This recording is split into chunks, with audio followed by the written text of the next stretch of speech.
আসসালামু আলাইকুম ওয়া রাহমাতুল্লাহ। আসরের নামাজের পর ছোট্ট এই ইস্তেগফারটি 21 বার পাঠ করুন। ইনশাআল্লাহ আল্লাহ তাআলা আপনাকে 13টি পুরস্কার দান করবেন। তার মধ্যে সবচেয়ে দামি পুরস্কার হলো আপনার জীবনের সকল গুনাহই ক্ষমা করে দিবেন। সুবহানাল্লাহ। এছাড়াও আরো 12টি গুরুত্বপূর্ণ পুরস্কার আল্লাহ তাআলা আপনাকে দান করবেন। তো প্রিয় দর্শক, একজন মুমিন হিসেবে ভিডিওটি আপনার জন্য খুবই গুরুত্বপূর্ণ, কারণ আমি বিশ্বাস করি যে ব্যক্তি চায় তার গুনাহকে ক্ষমা করাতে, যে ব্যক্তি আল্লাহ তাআলাকে ভালোবাসে, সে আজকের ভিডিওটি সম্পূর্ণ দেখবে এবং এইখান থেকে ইস্তেগফারের এই আমলটি শিখে পরবর্তীতে সে সুন্দরভাবে আসরের নামাজের পর এই ইস্তেগফারের আমলটি পাঠ করবে। ইনশাআল্লাহ আল্লাহ তাআলা তাকে 13টি পুরস্কার দান করবেন। সবচেয়ে বড় পুরস্কার দান করবেন, সেটা হলো তার জীবনের সকল গুনাহই ক্ষমা করে দিবেন এবং পূর্ববর্তী গুনাহের সমপরিমাণ নেক তার আমলনামায় যোগ করে দিবেন ইনশাআল্লাহ। প্রিয় দর্শক, তাই একজন মুমিন হিসেবে ভিডিওটি আপনার জন্য খুবই গুরুত্বপূর্ণ। তাহলে চলুন আমরা মূল আলোচনায় চলে আসি। প্রিয় দর্শক, এই জীবনে তো গুনাহের কাজ আমরা কম করলাম না। এই গুনাহ করা সত্ত্বেও একটি দিনও আমরা 2 ফোঁটা চোখের পানি ফেলে আল্লাহর দরবারে কোনোদিন বলিনি, হে মাবুদ, তুমি আমাদের জীবনের সকল গুনাহ ক্ষমা করে দাও। অথচ একটি পাথর কোনো গুনাহ না থাকার সত্ত্বেও সে কাঁদতে কাঁদতে একেবারে চোখের পানি দিয়ে নহর বানিয়ে ফেলেছিল। হযরত মুসা আলাইহিসসালাম একদিন এক ময়দান দিয়ে যাচ্ছেন, তো পথিমধ্যে যাওয়ার সময় তিনি দেখলেন একটি পাথরের মধ্য থেকে কান্নার আওয়াজ আসে। তখন তিনি ওই পাথরকে জিজ্ঞাসা করলেন, হে পাথর, তুমি কেন কাঁদো? অনেকে প্রশ্ন করবে, পাথর আবার কিভাবে কথা বলে? প্রিয় দর্শক, আল্লাহ তাআলা যদি চায় সকল কিছুই সম্ভব, আল্লাহ তাআলা যদি না চায় কোনো কিছুই সম্ভব না। তখন পাথর বলল, হে নবী মুসা, আমি শুনলাম আল্লাহ তাআলা মানুষ আর পাথর দিয়ে জাহান্নামের আগুনকে প্রজ্বলিত করবেন। আপনি তো আল্লাহ তাআলার সাথে কথা বলেন, আপনি একটু আল্লাহ তাআলার কাছে বলে দিয়েন আল্লাহ তাআলা যেন আমাকে মাফ করে দেয়। তখন মুসা আলাইহিসসালাম আল্লাহ তাআলার দরবারে গেলেন। তখন তিনি সকল কথা বললেন, কিন্তু এই কথাটা, পাথরেরই কথাটা বলতে ভুলে গেলেন। তখন তিনি ফিরে আসার সময় আল্লাহ তাআলা তো সকল কিছুই জানেন। আল্লাহ তাআলা ডাক দিয়ে বললেন, হে মুসা, তোমাকে না একটি পাথর বলেছিল আমার কাছে কিছু বলতে? তখন তিনি বললেন, হ্যাঁ মালিক, আমি ভুলে গিয়েছিলাম। হ্যাঁ, ওই পাথরটি আমাকে বলেছিল আপনি যেন তাকে জ্বালানোর পূর্বে তাকে মাফ করে দেন। তখন মুসা আলাইহিসসালাম বললেন, হে মালিক, আপনি তাকে মাফ করে দেন। তখন আল্লাহ তাআলা বললেন, হে নবী মুসা, তুমি তাকে গিয়ে বলে দিও আমি তার কান্নার বদৌলতে আমি তাকে মাফ করে দিয়েছি। তখন মুসা আলাইহিসসালাম এই কথা শুনে তিনি আবার সেই ময়দান দিয়ে যাচ্ছেন, সে মাঠ দিয়ে যাচ্ছেন। তখন সে পাথর নবী মুসা আলাইহিসসালামকে জিজ্ঞাসা করল, আপনি কি আল্লাহ তাআলার কাছে কিছু বলেছিলেন? আল্লাহ কি আমাকে মাফ করেছে? তখন মুসা আলাইহিসসালাম বললেন, হ্যাঁ পাথর, তোমাকে আল্লাহ তাআলা মাফ করে দিয়েছে। তোমার কান্না আল্লাহ তাআলা অনেক পছন্দ করেছেন। তখন মুসা আলাইহিসসালাম এই কথাটুকু বলে তিনি আবার চলে গেলেন। কিছুদিন পর আবার মুসা নবী তুর পাহাড়ে আল্লাহ তাআলার সাথে কথা বলতে যাচ্ছিলেন। এমত অবস্থায় দেখেন পাথর এবার কাঁদতে কাঁদতে পুরো নহর তৈরি করে ফেলেছে।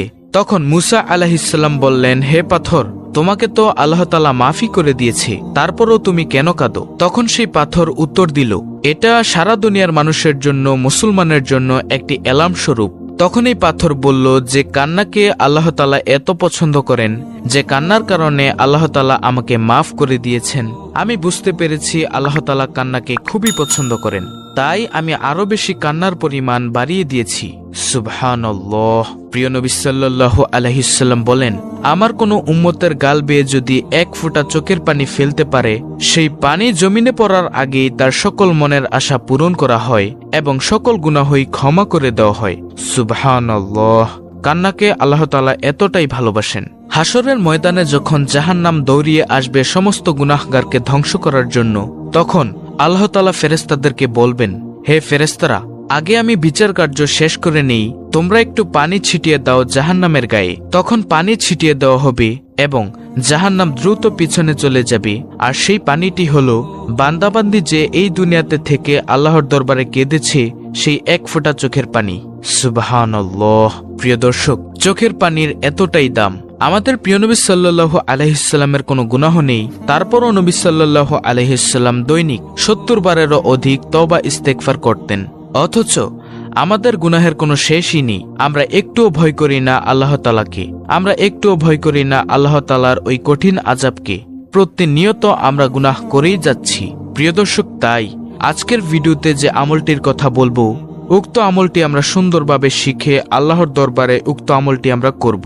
ইনশাআল্লাহ আল্লাহ তাআলা আমাদের সকল গুনাহই ক্ষমা করে দিবেন। সুবহানাল্লাহ। নবীজি হাদিসের মধ্যে বলেন, হে আমার উম্মত, তোমরা যদি গুনাহ না করতে এবং গুনাহ করে সাথে সাথে আল্লাহর দরবারে ক্ষমা না চাইতে, তাহলে আল্লাহ তাআলা তোমাদেরকে উঠিয়ে নিত। আল্লাহ তাআলা দুনিয়াতে এমন একদল জাতি প্রেরণ করত যারা গুনাহ করত এবং আল্লাহ তাআলার কাছে সাথে সাথে ক্ষমাও চাইত। সুবহানাল্লাহ। প্রিয় দর্শক, ক্ষমাকে আল্লাহ তাআলা এতটাই ভালোবাসেন। তাই আসুন আজকের এই ভিডিওর আমলটি আমরা মনোযোগ সহকারে করি। প্রিয় দর্শক, এই দিনের সময়ের মধ্যে একটি গুরুত্বপূর্ণ সময় হচ্ছে আসরের নামাজের পরের সময়টুকু। এই সময় আল্লাহ তাআলার দরবারে কোনো বান্দাবান্দি যদি কিছু চায়, আল্লাহ তাআলা সাথে সাথে তার মনের আশা পূরণ করেন। তো আমলটি করার জন্য আপনাকে সর্বপ্রথম পবিত্রতা অর্জন করতে হবে। আর পবিত্রতা হলো ঈমানের অঙ্গ। নবী সাল্লাল্লাহু আলাইহি ওয়াসাল্লামের হাদিস, যে ব্যক্তি অপবিত্র থাকে তার কোনো ঈমানই নেই, কারণ পবিত্রতা হচ্ছে ঈমানের অঙ্গ। তারপর আপনি আসরের নামাজটুকু সুন্দরভাবে আদায় করবেন। তারপর আসরের নামাজ আদায় করার পর সুন্দরভাবে ধ্যানে বসবেন। তারপরে নবী সাল্লাল্লাহু আলাইহি ওয়াসাল্লামের উপর যেই দুরূদি পারেন প্রিয় দর্শক, কমপক্ষে 7 বার দুরূদটি পাঠ করবেন।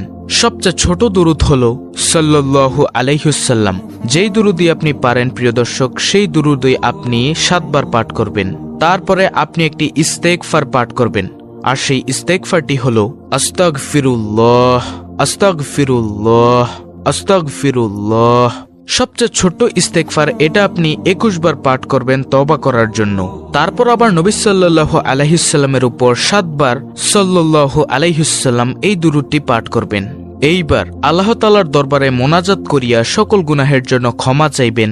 আল্লাহ তাআলা এই ইস্তেগফারের বরকতে সকল গুনাহই ক্ষমা করে দিবেন ইনশাআল্লাহ।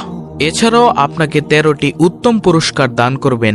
তার মধ্যে সবচেয়ে বড় পুরস্কার হলো সকল গুনাহই ক্ষমা করে দিবেন।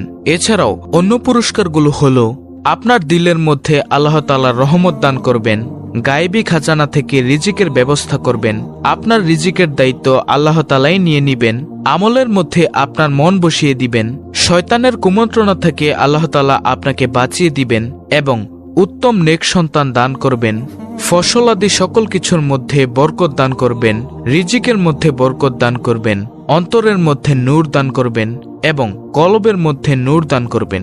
তখন আপনি দেখবেন যত আমল করবেন তত আমলই ভালো লাগে। ওই যে সকল গুনাহ ক্ষমা হয়ে গেছে এবং শয়তান আপনার অন্তর থেকে চলে গেছে। আর তাই আল্লাহ তাআলা আপনাকে এই ফজিলত দান করেছেন। আর সবচেয়ে উত্তম পুরস্কার যেটা হলো আপনার জীবনের সকল গুনাহ আল্লাহ তাআলা ক্ষমা করে দিবেন এবং পূর্ববর্তী গুনাহের সমপরিমাণ নেক আপনার আমলনামায় যোগ করে দিবেন। তাই আসুন প্রিয় দর্শক, আমরা উক্ত আমলটি করে আল্লাহর দরবার থেকে সকল গুনাহ ক্ষমা করিয়ে নেই। প্রিয় দর্শক, অত্যন্ত কার্যকরী এই ভিডিওটি যদি ভালো লাগে তাহলে অবশ্যই চ্যানেলটিকে সাবস্ক্রাইব করে নেবেন এবং ভিডিওটি বেশি বেশি করে শেয়ার করে দিবেন যেন অপর মুসলিম ভাই বোনেরাও